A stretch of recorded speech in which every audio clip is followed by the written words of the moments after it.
was the thought behind not touching primers? The oil on your hands, that's fine. The oil on your hands contaminate them.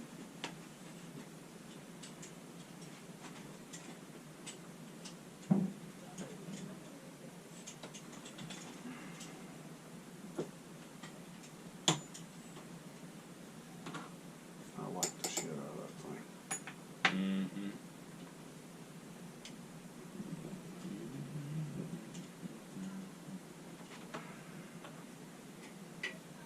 That is way better than any. I've used two different of the handheld ones. First one I had was just like the one he's got. It's got like a little metal handle that sticks in. And then the other one is, it doesn't have the little metal handle, but same principle, same style. It's just it's a little easier to squeeze it, but this is so much easier than that.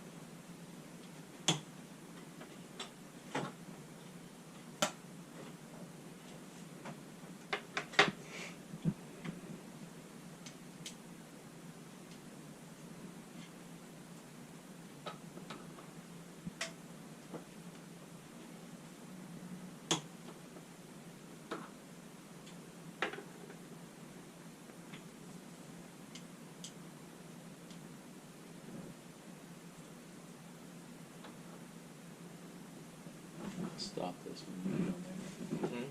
Stop it when you go.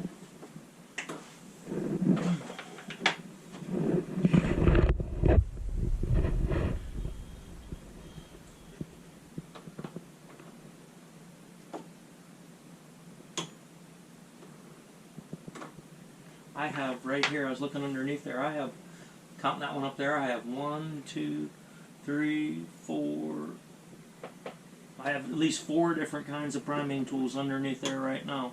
Well, hey, do me a favor, Sam. See that gray box right there? Just take that brown, take the white one, set it over. Yeah, hand me that one. Okay, so that one is, this is a midway one. You want to look at it? With the camera, I mean.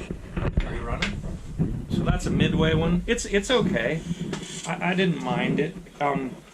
It has some good features about it, but I don't like it as much as that one over there. But it's okay for the money and stuff. I mean, it's not bad. A little larger than the RCBS. Yeah, well, and it's not going to break. That one's not going to snap Right. off. It's stronger, but it's just one of them. But I've used so many different kinds. Does that one allow you to set the depth of the primer? This one allows you to set the depth also. This one does.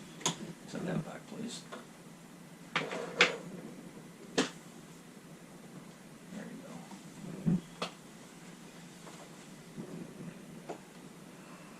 go. Actually, I think there's 5 or 6 more.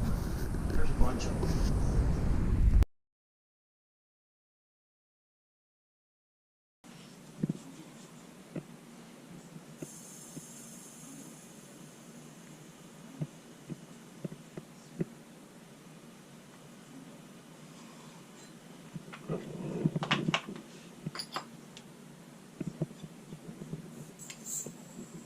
So are you not worried about the hundredths and thousandths per se on that? Just the actual tenth? See what I just did? The problem is, you see, there's all these people in here. Watch.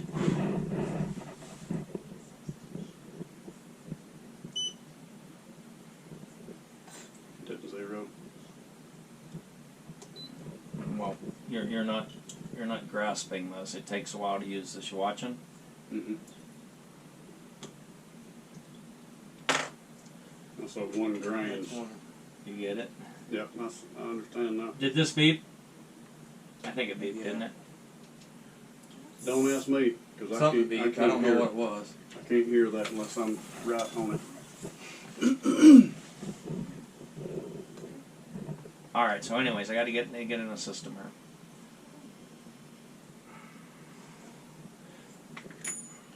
Are you guys filming? Yes. You are filming? Yes. Really? I didn't know that. You should have told me. Not all of it. Just. All right. Just So started. see if I time it out right, I can get one off of here at the same time that I just did. Because can beat that one over there. What are we going? 87.5.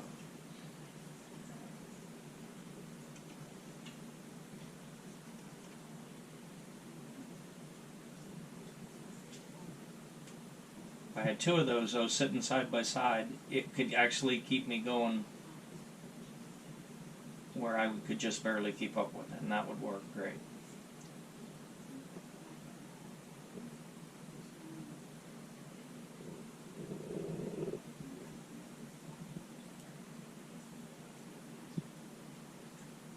Yeah, so when we see 0.52, I mean we're talking like one of those kernels split like in a third. So you're literally weighing it to the kernel, that's as good as you can get.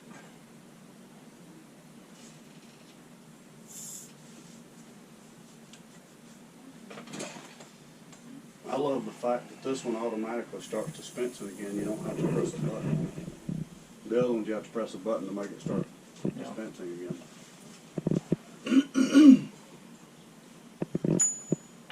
The other thing about getting this down to the individual kernel is you realize this is brand new brass. So when you're shooting brand new brass, I mean weighing it, I mean I want to get it to the kernel, but weighing it to that level, you won't be able to see it on the target. If it was once fired brass or two fired brass, you might be able to.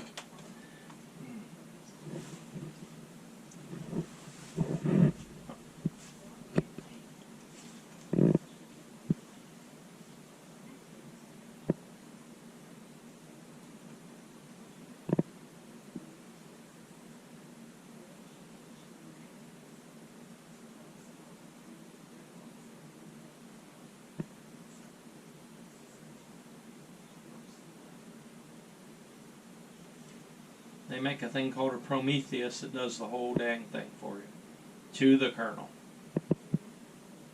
What does that set you back? Multiple thousands. I think it's like 3,000 or 4,000. I'm not. Don't quote me on that because I'm not sure. But it's very few people have them. But it does the whole deal. Who makes it? It's called. It's company. The type name of it's called Prometheus. Which company builds it? I don't know.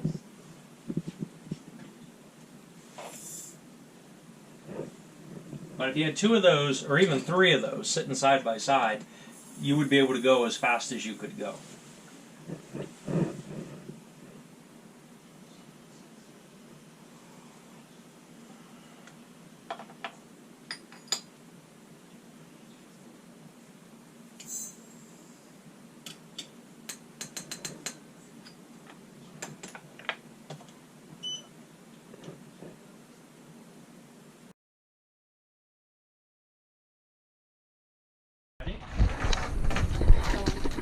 Alright, so are you running now? Okay, so we're up to, we got powder in all those cases, we're up to bullets, and we were looking to see what we have, and there's 100 bullets here that say they're ogive sorted. And so they were asking me, how do you tell? So this is using the comparator on the calipers. That's that same 33 Sinclair tool. So these are right at, that one's right at about, again, you got to be consistent, but that's about 1,720, and Vicky sorted these, so let's just see how good she did. Oh, she did pretty good for those two. This is slow though, so I'm going to show you another way that we do it. I actually think this is more accurate, actually. Yeah, no, she got these dead on. Look at that. I mean, they're all 1,720. Here, I'll check another one. Well, there's one that one's 1 thou under, but that's still running very uniform. Okay, so that's one way to do it. Another way to do it is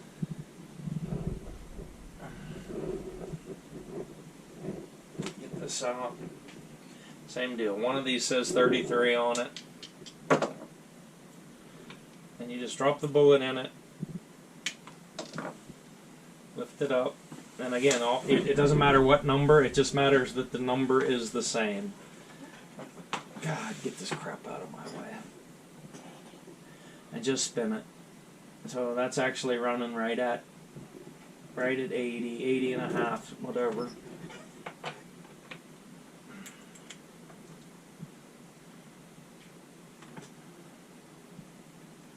This is why I said that I think you get better measurements doing it on the caliper.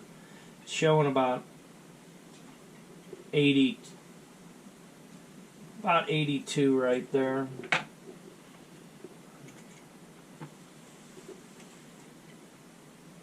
And in fact, it's funny, it's that other one. Okay, so that one's right on about 82.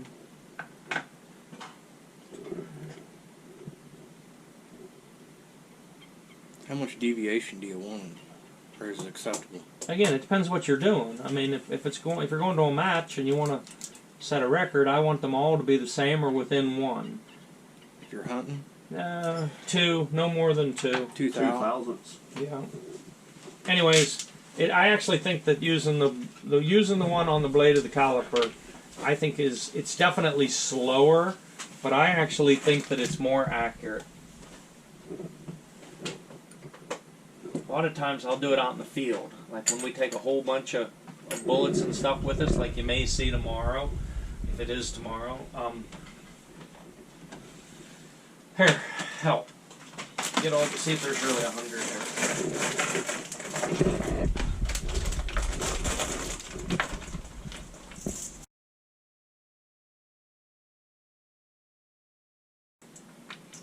And with these tips being so fine on these bullets, how much damage, like that one right there, see it's on a slope. Oh yeah. How much damage can it receive but not really affect the accuracy? Well, Bless you, bless you. it depends on whether you're talking about long range accuracy or short range accuracy. You can take, and I'm really not joking about this. Say you're just shooting at 100 yards.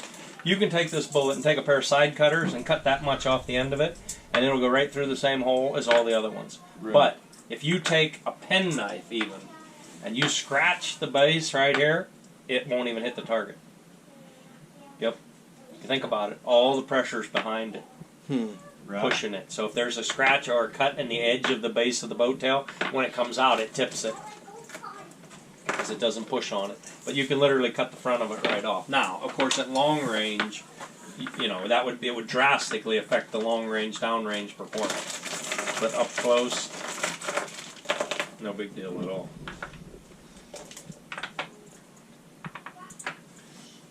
Oh, it looks like, is there really going to be 100? Yes, there is. Okay, so these are all ogive sorted. We are not going to weight sort these tonight. We put the scale away, first of all. But second of all, it's 7 o'clock at night, and it'll take hours. So we're not going to do that. Plus, we don't have enough bullets. Not really, not to weight sort. So I need this right here.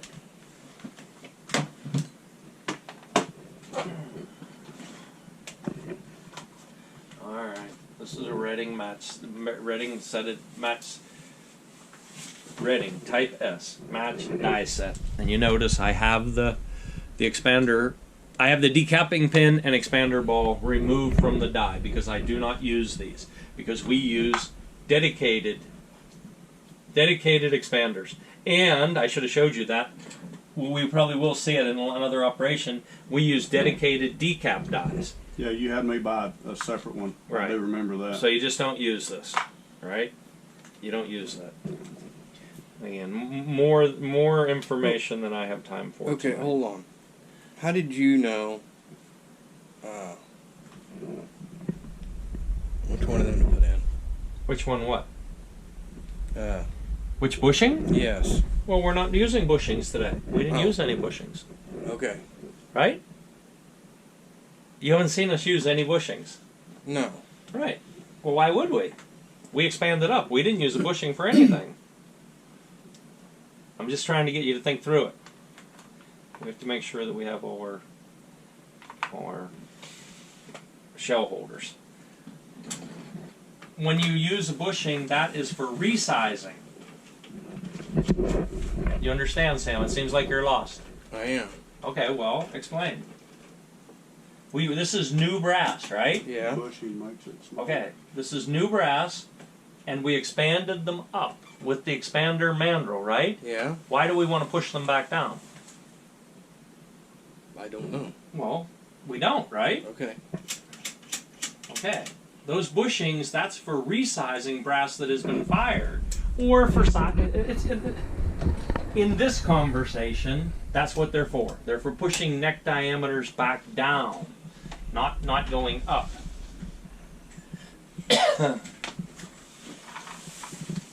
So, is there something there that you need to cover? No, I guess I just thought with them dies you had to run a bushing in them. No. Okay. No, because what we did earlier.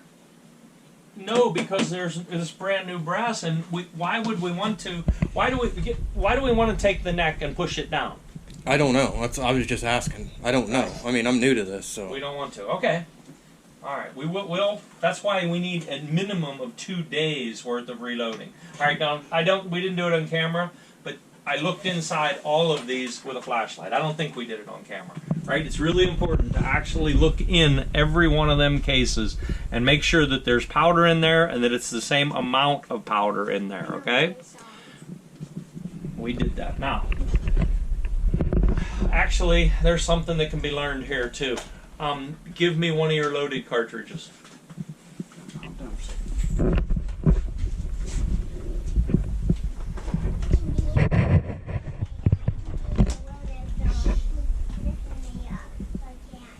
Alright, and, okay, this says max off seat jam. Okay, so, from whenever we fired his gun the first time, when I set it up the first time, we established a comparator measurement of 3,920. Okay, so we put this in here, and this should be 3,920, and on the specific one he reached in and got me, it's 3,922. Let's remember 3,922, because we can use this, even though this is a loaded round, we can use this as a dummy to set up our die, right? So now, okay, why doesn't that one go on that shell holder?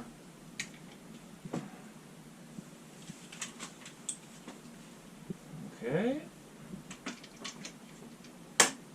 Alright, so we're going to have to take out we're going to have to take it back up one more, because it didn't want to go on because of the angle.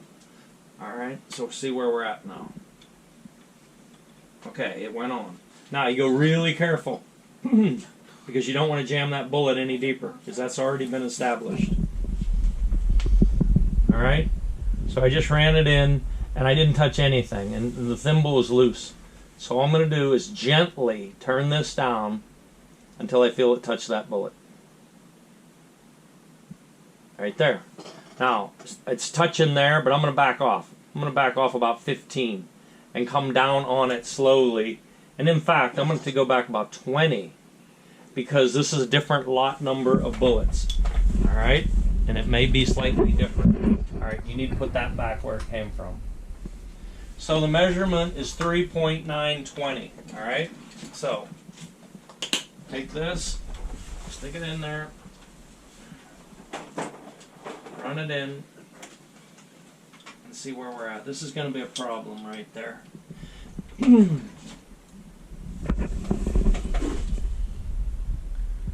Okay, and we are about at 3,949.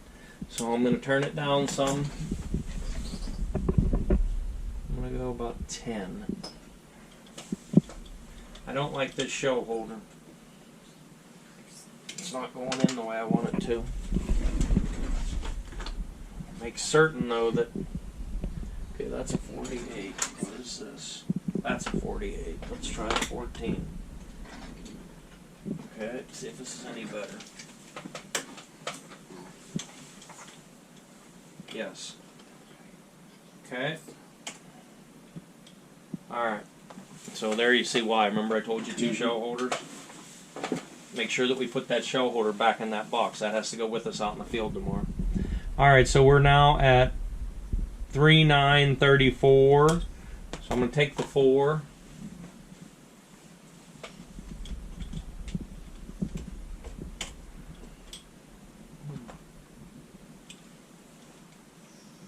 Alright, we're at 3930.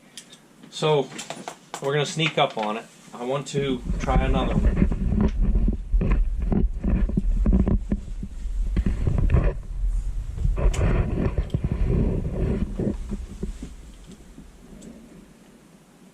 Okay, right on 3930. So we want to go to 3920.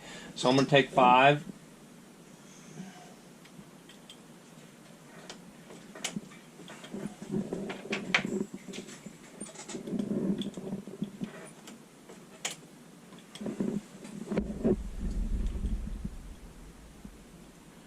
Okay, I'm at 3925, 3926.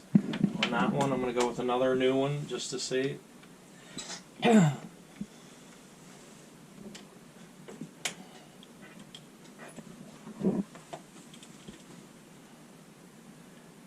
3925, so I'm going to go ahead now and take it a little bit more.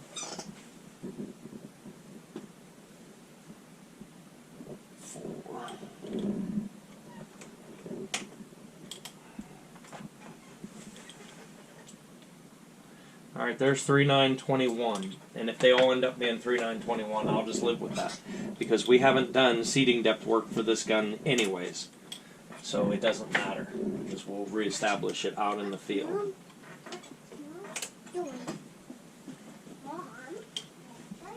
You check measurements?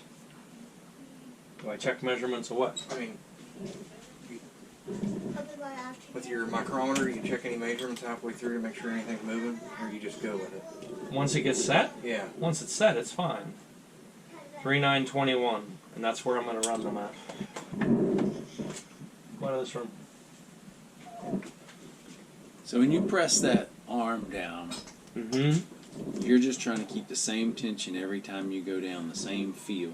Is that right? And you can feel it bottom out, right? Okay. But now you realize if you lay on the handle, it'll change it, and if you go a little bit, but we're hitting 3921 every time. You see this? Every single time. And so also, now normally I will do this. And I just want to see if there's run out. And there isn't in those. If there's run out, you'll see it wobble. What does that mean when you say that when it has? I know what the result is a wobble shell, but what is that? What causes that? Well, there can be 1,000 different things. It can be not straight cases. It can be a bad die. It can be any of the operations that we did. It can be this seating die. I mean, there can be a lot of things that can contribute, but those are nearly flawless. So, same deal. Just take the bullet, set it in, pick the whole thing up, and go easy. You'll feel the bullet engage, and then seat the bullet. Pretty much I just let the weight of the handle do it at the end.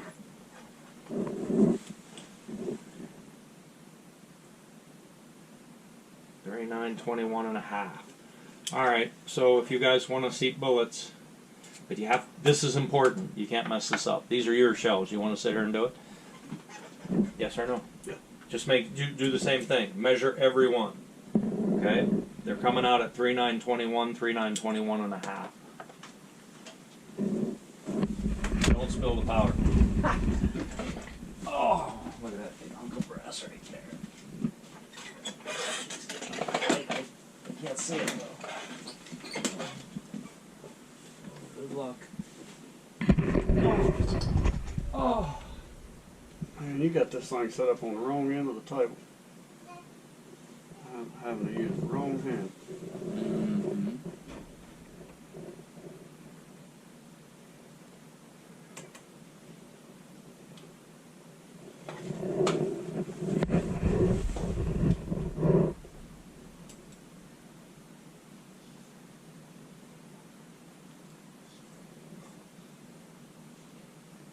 .21.5. His last one was 21.5. Them things are awesome.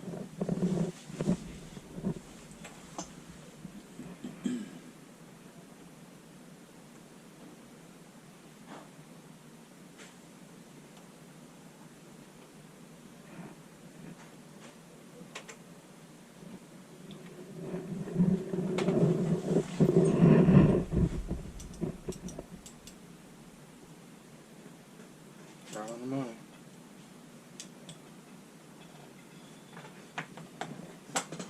me to measure them for you? Sure.